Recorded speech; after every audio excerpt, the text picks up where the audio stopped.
সপ্তাহের একমাত্র ছুটির দিন হচ্ছে রবিবার, কিন্তু একজন গৃহিণীর কি সত্যিই কোনো ছুটি থাকে?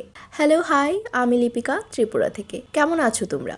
চলো আজ আমার রবিবারের ডেইলি রুটিনটা তোমাদের সঙ্গে শেয়ার করি। আর যদি দেখো আমার ডেইলি রুটিনটা তোমাদের সঙ্গে মিলে যায় তাহলে অবশ্যই কমেন্ট করে জানিও। যেহেতু আজকে রবিবার, ঘুম থেকে ওঠাটা কিন্তু একটু লেটে হয়েছিল। উঠে ঘর দুয়ার ঝেড়ে বাইরে থেকে একটু হেঁটে এসে মেয়েকে নিয়ে ব্রাশ করে বিছনাপাটি গুছিয়ে এবার খাওয়া দাওয়ার পালা। প্রথমে একটু মিষ্টিমুখ কেক দিয়ে, তারপরে একদম আমাদের বাঙালি খাঁটি ব্রেকফাস্ট, ভাত।